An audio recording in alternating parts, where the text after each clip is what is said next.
राधा स्वामी जी। साखी तन फकीर जो करे तो मन नहीं आवे हाथ, मन फकीर जो करे तो साहेब उसके साथ। कलयुग। सावधान, कलयुग है। काल का जाल इतना मजबूत है, मनमोहक इतना शानदार है, अच्छी से अच्छी कमाई करने वाली रूह भी फिसल जाए।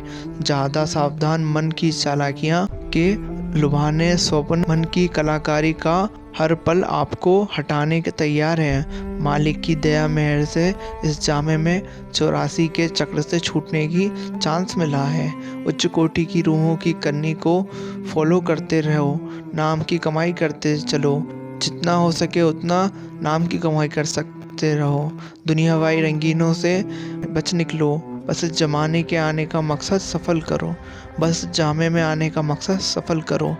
जिस वक्त भजन सिमरन पर बैठो तो यह सोचकर बैठो कि तुम दुनिया के लिए मर गए हो और दुनिया तुम्हारे लिए मर गई है, तभी भजन कामयाब होगा, वरना नहीं होगा।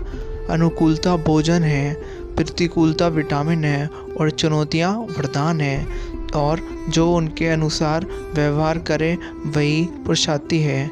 ईश्वर की तरफ से मिलने वाला हर एक पुष्प अगर वरदान है तो एक कांटा भी वरदान भी समझो।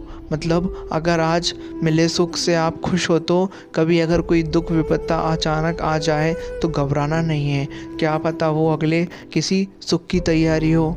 कितना सुंदर उदाहरण देकर कि संत समझाते हैं कि नामदान प्राप्त करके भजन सिमरन नहीं किया और घर में गुरु की फ़ोटो लगाकर हम क्यों मुक्ति मिल जाएगी, बिल्कुल नहीं। जन्म मरण के बंधनों से अगर आज़ाद होना है तो गुरु के बताए हुए मार्ग पर चलकर भजन सिमरन करके ही मुक्ति मिलेगी। हे दीनदयालता सद्गुरु जी, मुझे ऐसे लोगों की संगति प्रदान करो जिनकी संगत से नाम के भजन सिमरन की मुझे प्रेरणा मिलती रहे, जहाँ दुनियावाई बातें ना होकर बस भजन सिमरन का ध्यान जिक्र हो, भजन बंदगी का माहौल हो, रूहानी चर्चा हो, तेरी रहमतों का जिक्र हो। ऐसी संगत ऐसा माहौल मिल जाए तो हर साथ साथ भजन बंदगी बन जाती है। जिस तरह किसी कंजूस या कंगाल के हाथ सोना लग जाए तो वह उसको बहुत संभाल कर रखता है, उसी तरह जिसको भजन सिमरन के महत्व का बोध हो जाता है तो उसको संसार की कोई दूसरी वस्तु अच्छी नहीं लगती है। भजन सिमरन करना जवानी की मौत मरना है, यह कायरों और कमज़ोरों का काम नहीं। रातों को जगना, कम खाना, कम सोना, हर तरह की तकलीफ़ को सहना, मन को इच्छाओं से मोड़ना, यह सब कोई आसान काम नहीं है। यह तभी हो सकता है जब दिल से सद्गुरु के प्रेम के सिवाय कोई और प्यार बाकी ना रहे। अपनी सारी बुद्धि और चतुराई को त्याग कर हमें अपने गुरु की मौज में रहना चाहिए और हर काम को उन्हीं के हुक्म के मुताबिक करना चाहिए। सद्गुरु का नूरी स्वरूप इतना ज्योति में सुंदर और आकर्षित है कि उसके दर्शन बस इस संसार का कोई रूप हमें सुंदर नहीं लगता और संसार सब मोह छूट जाता है। रोजाना पढ़ो और चिंतन करो। पहला, मरना अवश्य है। दूसरा, साथ कुछ नहीं जाना। तीसरा, जो करोगे वो भरोगे। चौथा, जहाँ उलझो वहीं सुलझो। पांचवा, जो है उसमें संतोष करो। ईश्वर मेरे बिना भी ईश्वर ही है, मगर ईश्वर के बिना मैं कुछ नहीं। बाबा जी फरमाते हैं, नेगेटिव छोड़ो, पॉजिटिव बनो। अंधेरा भी अंदर है और प्रकाश भी। आप प्रकाश की तलाश करो, अंधेरे को हटाने की नहीं। प्रकाश आते ही वह अपने आप ही गायब हो जाएगा। बुरे विचार को हटाने के चक्कर में अच्छे विचार से मत भटको। अच्छे विचार मन में आएंगे तो बुरे विचार अपने आप चले जाएंगे।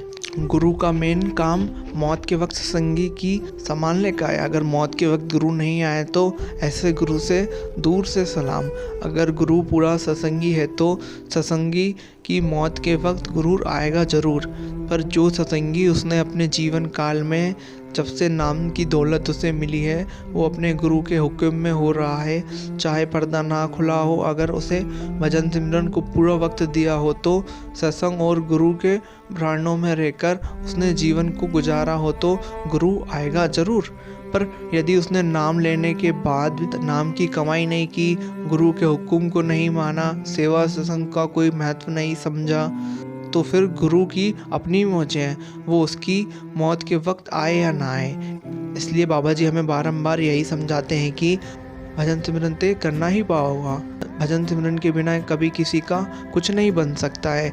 जो हम सभी को चाहिए कि ज़्यादा से ज़्यादा हम सब बस सेवा करें, सत्संग सुने और सबसे ज़रूरी है कि भजन बंदगी करें, बाकी उसकी मौज पर छोड़ दें। शब्द धुन के लिए जितना अधिक हमारा प्रेम होगा उतनी ही अधिक हमें शांति मिलेगी और हमारी आत्मिकता उन्नति होगी। संसार छोड़ने से परमात्मा नहीं मिलता, परंतु परमात्मा के मिलने से संसार अपने आप छूट जाता है। गुरु से शिष्य की कोई भी बात छुपी नहीं है, क्योंकि सागर को मालूम होता है कि बूंद में कितना पानी है। इंसान जितना अधिक अक्लमंद होता है वह उतना ही दुनियादारी में ज़्यादा फंसा रहेगा। यह इंसान की चतुराई वाली बुद्धि की ही मालिक के सच्चे मार्ग में सबसे बड़ी रुकावट है। 84 लाख योनियों में केवल एक इंसान ही रुपया पैसा कमाता है, परंतु इसके बावजूद भी उसका पेट आज तक नहीं भरा।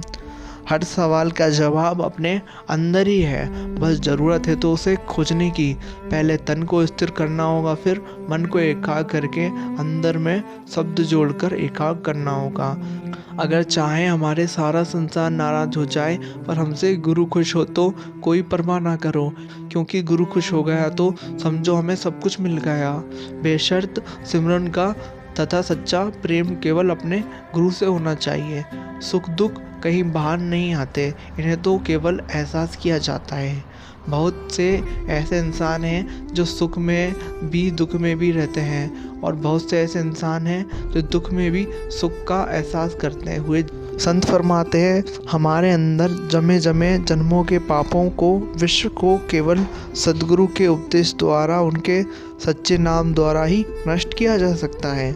सद्गुरु सर्वसमस्त है, वे हमारे माता पिता हैं। जिस प्रकार माता पिता हमारी परवरिश करते हैं, उसी प्रकार सद्गुरु भी अपने शिष्यों की देखभाल करते हैं। नामदान प्रदान करने के बाद शिष्यों की पूरी जिम्मेदारी लेते हैं। इस लोक और परलोक की सद्गुरु ही सच्चे हितैषी की तरह हमें भवसागर से पार लगाते हैं। राधा स्वामी जी। आशा करता हूँ ये वीडियो आपको अच्छी लगी होगी। अच्छी लगी हो तो वीडियो को लाइक कर दीजिए एंड चैनल को सब्सक्राइब कर दीजिए। राधा स्वामी जी।